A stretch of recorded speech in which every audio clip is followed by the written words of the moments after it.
الحمدللہ رب العالمین والصلاة والسلام علی سید المرسلین اما بعد فاعوذ باللہ من الشیطان الرجیم بسم اللہ الرحمن الرحیم یخادعون اللہ والذین آمنوا وما یخدعون الا انفسهم وما یشعرون صدق اللہ العظیم صلی اللہ علی حبیبہ محمد وآلہ وسلم۔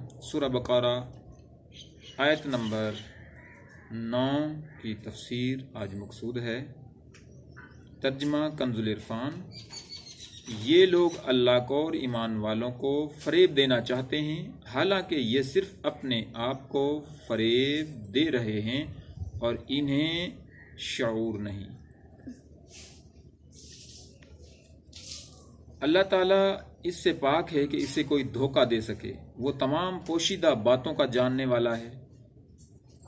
مراد یہ ہے کہ منافقوں کے طرز عمل سے یوں لگتا ہے کہ وہ خدا کو فریب دینا چاہتے ہیں، یا یہ کہ خدا کو فریب دینا یہی ہے کہ وہ رسول اللہ صلی اللہ علیہ وآلہ وسلم کو دھوکہ دینا چاہتے ہیں، کیونکہ حضور پر نور صلی اللہ تعالیٰ علیہ وآلہ وسلم اللہ تعالیٰ کے نائب اور خلیفہ ہیں، اور انہیں دھوکہ دینے کی کوشش گویا خدا کو دھوکہ دینے کی طرح ہے۔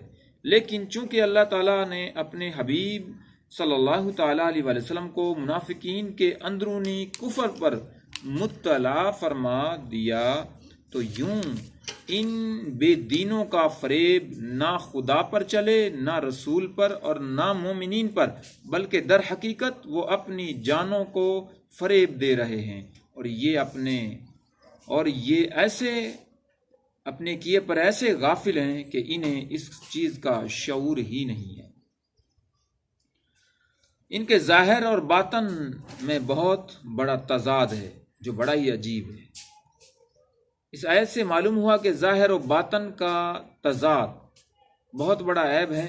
یہ منافقت ایمان کے اندر ہو تو سب سے بدتر ہے، اور اگر عمل میں ہو تو ایمان میں منافقت سے تو کمتر ہے، لیکن فی نفس ہی سخت خبیث ہے۔ جس آدمی کے قول و فعل اور ظاہر و باطن میں تضاد ہوگا تو لوگوں کی نظر میں وہ سخت قابل نفرت ہوگا۔ ایمان میں منافقت مخصوص لوگوں میں پائی جاتی ہے، جبکہ عملی منافقت ہر سطح کے لوگوں میں پائی جا سکتی ہے۔ اللہ اپنی حفاظت میں رکھے، آمین بجاہ خاتم النبیین صلی اللہ تعالیٰ علیہ وآلہ وسلم۔